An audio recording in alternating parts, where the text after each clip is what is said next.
মোহাম্মদ ইউনূসের পতন কিংবা প্রস্থান কিভাবে হবে যদি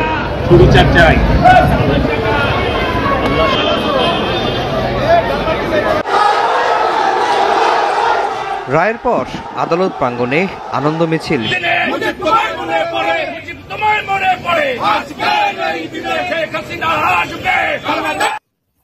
সুপ্রিয় দর্শক, সবাইকে শুভেচ্ছা ও স্বাগতম। আরো কিছু চমকপ্রদ তথ্য আওয়ামী লীগের পক্ষ থেকে।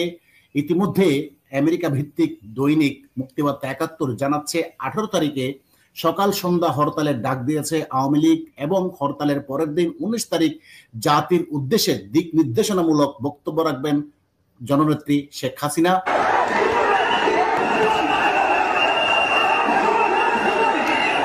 আমাদের বোন শ্রেষ্ঠা তঞ্জঙ্কার উপর যে হামলা হয়েছে, যে নৃশংস হামলা হয়েছে, এই হামলার প্রতিবাদ স্বরূপ আমরা আজকে এই বিক্ষোভ মিছিল করছি।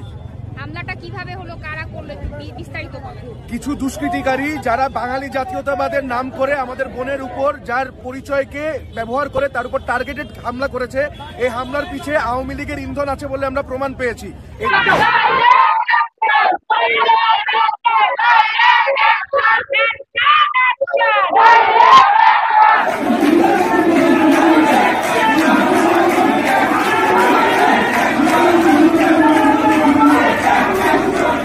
জনতার গণ অভ্যুত্থানে দেশ ছেড়ে পালিয়েছে শেখ হাসিনা সহ আওয়ামী লীগের প্রথম সারির নেতারা। বাংলাদেশের ইতিহাসের সবচেয়ে খারাপ সময় পার করছে দলটি। বৈষম্য বিরোধী আন্দোলনের শিক্ষার্থীদের উপর নির্বিচারে হত্যা সহ গত 15.5 বছরে নানা হত্যা গুমের অভিযোগে সম্মানিত দর্শক, এবার আওয়ামী লীগের অ্যাকশন শুরু হয়ে গেছে।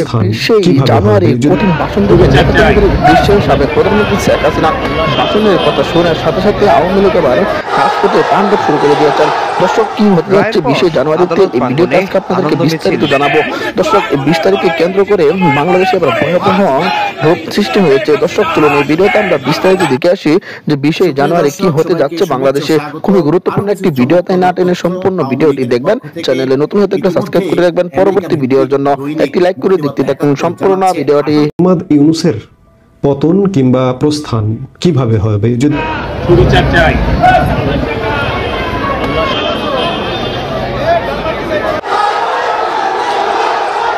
রায়ের পর আদালত প্রাঙ্গণে আনন্দ মিছিল।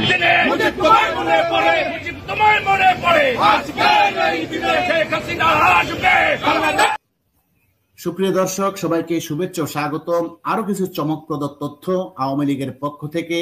ইতিমধ্যে আমেরিকা ভিত্তিক দৈনিক মুক্তিবার্তা ৭১ জানাচ্ছে ১৮ তারিখে সকাল সন্ধ্যা হরতালের ডাক দিয়েছে আওয়ামী লীগ এবং হরতালের পরের দিন ১৯ তারিখ জাতির উদ্দেশ্যে দিক নির্দেশনামূলক বক্তব্য রাখবেন জননেত্রী শেখ হাসিনা।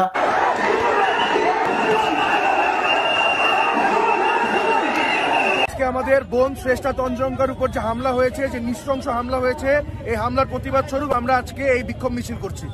হামলাটা কিভাবে হলো, কারা করলো, বিস্তারিত বলুন। কিছু দুষ্কৃতিকারী যারা বাঙালি জাতীয়তাবাদের নাম করে আমাদের বোনের উপর যার পরিচয়কে ব্যবহার করে তার উপর টার্গেটেড হামলা করেছে।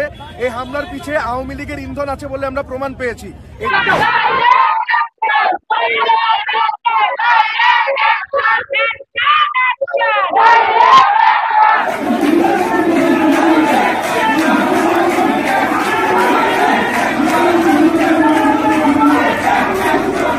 জনতার গণ অভ্যুত্থানে দেশ ছেড়ে পালিয়েছে শেখ হাসিনা সহ আওয়ামী লীগের প্রথম সারির নেতারা।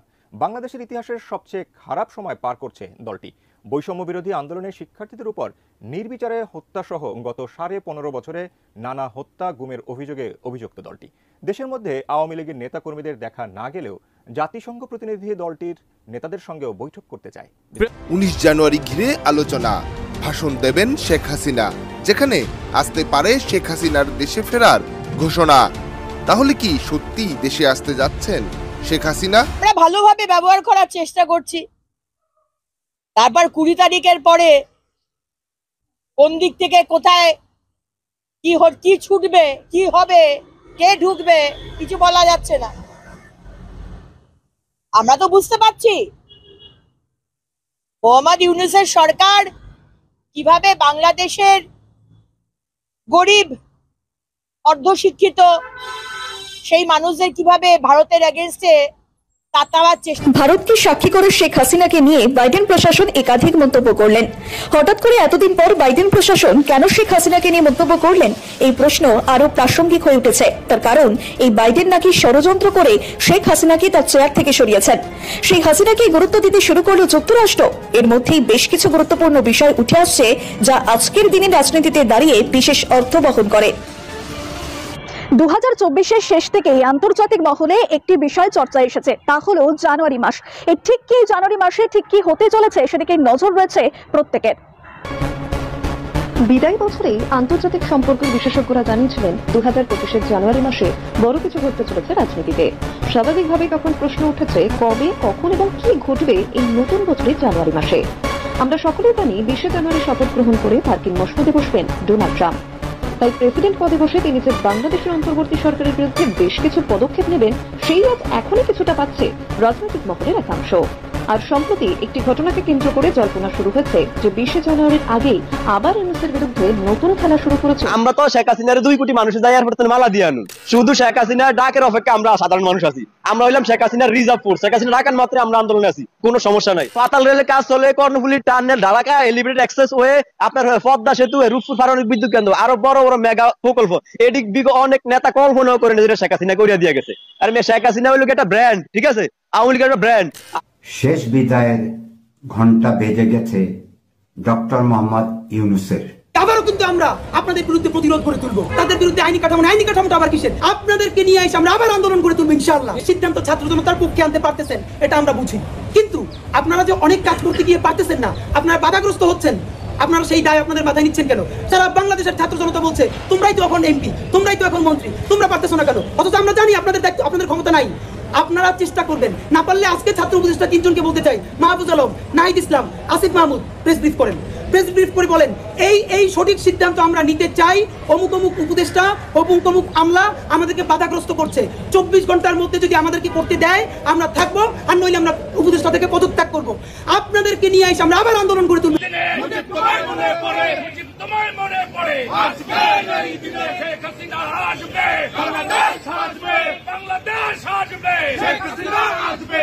আর 7 দিন বাকি ডক্টর ইউনূস, আপনি তো কাঁপছেন। আপনার যে সমস্ত গ্যাং আছে না, সাঙ্গপাঙ্গ, চেলা চামুন্ডা, এই যে চ্যাংড়া যাদেরকে বলি, তাদের অবস্থা খুব খারাপ। ভারতীয় সেনাপ্রধান 5 আগস্ট এবং বর্তমান বাংলাদেশ সম্পর্কে মুখ করলেন। বাংলাদেশের ইউনূস সরকারের বেল নেই, ভারতের কাছেও বেল নেই। ইউনূস যেটা করবে, ইউনূস 19 তারিখে বাংলাদেশ ত্যাগ করবে। তারা এই 1 সপ্তাহ নানা রকমের এনার্জি তৈরি করবে, দেশটাকে অস্থিতিশীল করবে, এবং 19 তারিখে সে বাংলাদেশ ত্যাগ করবে। এবং এই মুহূর্তে তিনি ইতালি অথবা প্যারিস যেতে যাচ্ছেন, কারণ এই দুটো দেশেই তার সম্মানসূচক নাগরিকত্ব আছে। দিনের অপেক্ষা, তারপরই জানুয়ারির 20 তারিখে আমেরিকার মসনদে বসতে চলেছেন ডোনাল্ড ট্রাম্প। আর এই ডোনাল্ড ট্রাম্প আমেরিকার মসনদে বসার পর কি এবার ইউনূসের চাপ বাড়ছে, সেই প্রশ্নই কার্যত উঠছে আন্তর্জাতিক মহলে। কিংবা প্রস্থান কিভাবে হবে যদি মোহাম্মদ ইউনূস নির্বাচনের আগেই বিদায় নেন বা নির্বাচন না করতে পারেন, তাহলে মোহাম্মদ ইউনূস কিভাবে বলছে যে এফবিআই রিপোর্টে সজীব ওয়াজেদ জয়ের বিলাসবহুল 8টি গাড়ি 5টি প্রতিষ্ঠানের সঙ্গে সজীব ওয়াজেদ জয়ের সম্পৃক্ততা পেয়েছে ফেডারেল ব্যুরো অফ ইনভেস্টিগেশন মানে এফবিআই। আর এতে আপনার সজীব ওয়াজেদ জয় দুর্নীতি বা বিভিন্ন অবৈধ সম্পদ অর্জনের দায়ে গ্রেপ্তারও হতে পারেন এমনও। শেখ রেহনার কন্যা টিউলিপ সিদ্দিকীর পর এবার শেখ হাসিনার পুত্র সজীব ওয়াজেদ জয় মার্কিন যুক্তরাষ্ট্রে ধরা খাচ্ছে। ইসলাম চারিদিকে ট্রাম্পের জালে ইউনূস ফেসে যাচ্ছে, যেদিকে যাচ্ছে সেদিকেই ফেসে যাচ্ছে। যে ডক্টর সম্মানিত দর্শক, আশা করি সকলে পুরো ভিডিওটি দেখলেন। এই ভিডিও সম্পর্কে অবশ্যই আপনাদের মূল্যবান মতামত ভিডিওর কমেন্ট বক্সে লিখে জানাবেন। দর্শক, ইতিমধ্যে কিন্তু আপনারা ভিডিওতে যে তথ্যগুলো দেখলেন, আওয়ামী লীগের নেতাকর্মী 20 জানুয়ারিকে কেন্দ্র করে হরতাল অবরোধের ঘোষণা দিয়েছেন। ইতিমধ্যে কিন্তু এই ভিডিওতে আপনারা বিস্তারিত দেখলেন। এই সম্পর্কে অবশ্যই আপনাদের মূল্যবান মতামত ভিডিওর কমেন্ট বক্সে লিখে জানাবেন। এই ধরনের ভিডিওগুলো সবার আগে পেতে অবশ্যই চ্যানেলটিকে সাবস্ক্রাইব করে পাশে থাকা বেল বাটনটি অন করে রাখবেন পরবর্তী আপডেটগুলো সবার আগে পাওয়ার জন্য। দেখা হচ্ছে পরবর্তী ভিডিওতে। ভালো থাকবেন, সুস্থ থাকবেন, এই কামনা করে বিদায় নিলাম। আসসালামু আলাইকুম ওয়া রাহমাতুল্লাহ।